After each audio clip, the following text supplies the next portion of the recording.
Kasus pelecehan anak di bawah umur yang melibatkan pedangdut Saipul Jamil rupanya pekan ini kian bergulir panas. Pasalnya, jika pihak yang berwajib kian getol menggali bukti untuk menjerat Saipul Jamil dengan mengadakan pemeriksaan psikologis kejiwaan, maka lain halnya dengan pihak Saiful yang justru melakukan perlawanan dengan mengajukan permohonan sidang pra-peradilan untuk membatalkan status Saipul. Tapi, benarkah langkah pihak yang berwajib ampuh untuk membuktikan penyimpangan seksual di balik tes psikologi Saipul Jamil? Lantas mungkinkah pula ini berarti bahwa karir Saipul Jamil terancam, bak telur di ujung tanduk? Pemirsa, mari kita simak liputannya berikut ini.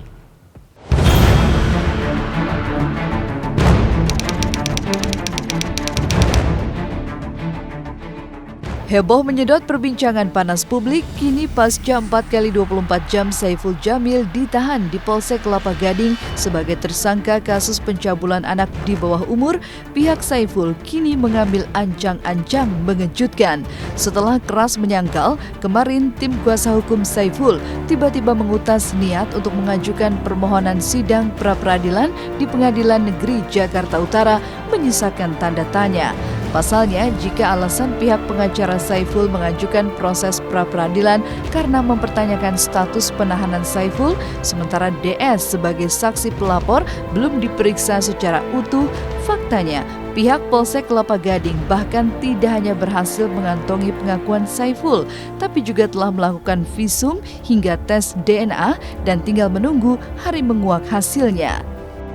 Kami selaku tim kuasa hukum dari Bang Saiful, yang pertama, kami akan mengajukan pra-peradilan terhadap atas penangkapan dan penahanan yang dilakukan oleh pihak penyidik, yang mana pada waktu pemeriksaan BAP pertama kali oleh pihak dari penyidik, dalam hal ini dari Polsek Kelapa Gading, 1x24 jam beliau tidak pernah didampingi oleh kuasa hukum maupun pengacara yang ada di dalam samping mereka. Kami mempertanyakan, kalau klien kami ditahan, ya, padahal saksi pelapor belum diperiksa secara utuh, ya, kemudian saksi-saksi pelapor belum datang, atas dasar apa klien kami ditahan? Karena ada ketentuan satu saksi bukan bukti. Sampai saat ini diperiksa, saudara SJ mengakui semua perbuatannya. Hasil visum tidak bisa secepat yang teman-teman harapkan, karena prosedurnya juga memakan waktu, itu prosedur pemeriksaannya, karena diperiksa dengan sangat teliti dan hati-hati. Insya Allah minggu depan kan akan keluar hasil dari visum, bukan hasil dari penyidikan, tapi hasil dari visum et repetrum serta hasil dari DNA. Jadi secara saintifik, apakah betul yang dituduhkan oleh pihak DS ini memang betul atau tidak? Uniknya, meski usahanya kontras dengan fakta dan bukti yang telah dihimpun pihak yang berwajib, namun toh pihak keluarga Saiful seolah tak patah arang.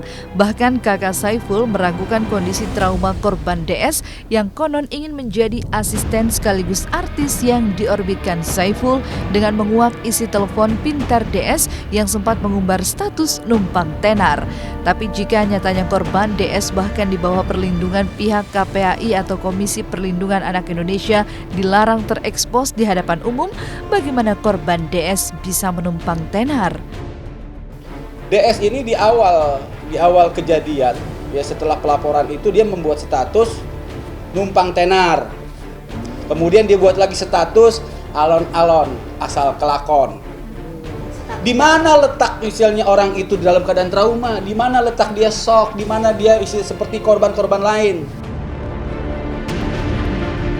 KPAI selalu berkoordinasi pada dua aspek penegakan hukum, serta yang kedua adalah konsentrasi memastikan anak yang menjadi korban itu terpulihkan serta terpenuhi hak dasarnya. Salah satunya adalah tidak dipublikasikan secara meluas agar tidak terjadi labeling dan juga stigma buruk yang justru akan mengganggu proses tumbuh kembang anak secara sempurna.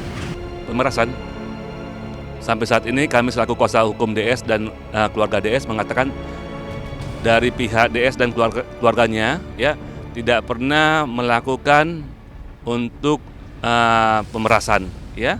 Itu hanyalah kabar miring ya kabar yang tidak bisa dipertanggungjawabkan atau kabar bohong. Uniknya, semakin pihak Saiful Jamil berusaha keras melakukan pembuktian, semakin serius pula pihak yang berwajib menggali bukti-bukti nyata, mengukuhkan kasus hukum dugaan pencabulan anak di bawah umur yang menimpa Saiful. Buktinya, setelah diperiksa di markas BNN hingga menjalani tes kesehatan di Bidokes Polda Metro Jaya, kabarnya dalam hitungan hari giliran Saiful digiring untuk menjalani tes psikologi atau kejiwaan, konon untuk menguak teka-teki apakah Saiful memang memiliki penyimpangan seksual sehingga tersangkut kasus pelecehan korban DS. Kalau tidak salah dijadwalkan kalau agak Senin Selasa ya. Kita periksa dari aspek psikologis maupun dari aspek kejiwaan oleh psikolog dan psikiater. Nah, sampai sekarang kami belum mengetahui pelapor ini orangnya yang mana, ya kan? Kemudian saksi-saksi pelapor mana? Dan ketentuan yang menurut kami idealnya harusnya dilakukan mediasi antara kami dengan pelapor supaya kalau ini kan delik aduan, kalau terjadi pembicaraan, mungkin miskomunikasi itu bisa terselesaikan sehingga permasalahan tidak perlu berpanjang-panjang seperti ini. Dari mulai 31 Januari 2016 ya sampai pada saat hari hanya kejadian itu tanggal 17 Februari 2016 ya lebih kurang setengah bulan ya. Tapi yang jelas karena DS ini adalah sangat ngefans banget dengan Bang Iful, DS berharap bisa menjadi asisten Bang Iful, bisa diorbitkan menjadi bintang sinetron. Maka itu ketika Bang Iful menyampaikan atau meminta ya kepada DS ya, DS itu tidak berani menolak. Pihak Saiful yang begitu gigih berusaha mengeluarkan Saiful Jamil dari jerat ancaman hukum kasus pencabulan anak di bawah umur yang saat ini membelitnya, tak pelak menjulangkan tanya, ada apa dengan pihak Saiful? Jika di hari pertama ditangkap, Saiful bahkan dinyatakan telah mengakui perbuatannya oleh pihak Polsek Kelapa Gading, mengapa setelah pihak keluarga Saiful menggandeng pengacara, sikap Saiful mendadak berubah menyangkal?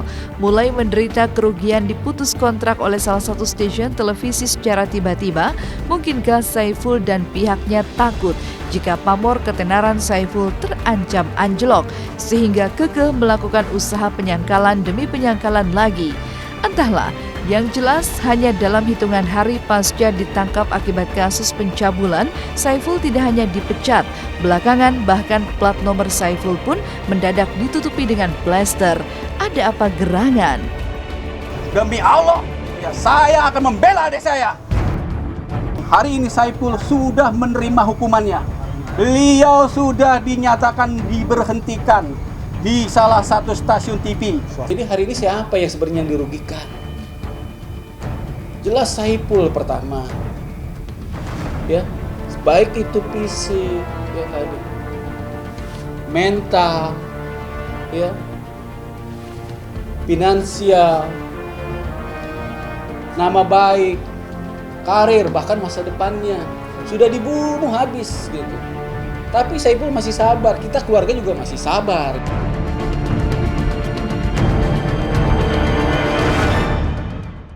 Ailelerinden beri gördükleri için beni çok mutlu etti. Bana çok ilgi gösterdiler. Ben onların Nezihe'yi çok sevdim. Hoşça kalın.